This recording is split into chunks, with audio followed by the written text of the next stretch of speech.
সেই আগের মাফিয়া তন্ত্র অথবা সেই চাঁদাবাজি টেন্ডারবাজি সেই রাজনীতি তারা ফিরে নিয়ে আসতেছে।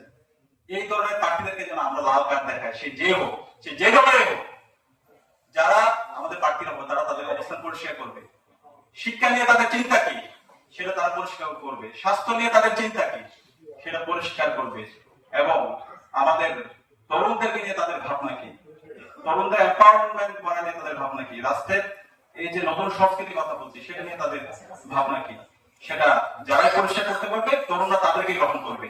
বাংলাদেশের 4 কোটি তরুণ যারা ভোট দিতে পারে নাই, সুতরাং তরুণরা যেদিকে পক্ষ নেবে তারাই বিজয়ী হবে। সুতরাং তরুণদেরকে বিদ্রোহী করা, তরুণদের বিরুদ্ধে কথা না বলা, যারাই করবেন তারা আপনারা নিজেরাই নিজেদের ক্ষতি করবেন। আমরা অনুরোধ করবো সকল রাজনৈতিক দল যারা এবার নির্বাচন করবেন, তরুণদের কাছে আপনাদের যে অবস্থান, আপনাদের চিন্তা, রাষ্ট্র নিয়ে আপনাদের চিন্তা, দেশের অর্থ ব্যবস্থা নিয়ে আপনার চিন্তা, সংস্কৃতি নিয়ে আপনার চিন্তা, ক্যাম্পাস নিয়ে আপনার চিন্তা, সেটা আপনারা পরিষ্কার করবেন। আমরা এই ক্যাম্পাস গুলোতে সেই ছাত্রলীগীয় কায়দে যে রাজনীতি আমরা দেখতে পেয়েছি, গণরম গ্যাস্ট্রোমের রাজনীতি, সেটা আমরা হতে দিব না।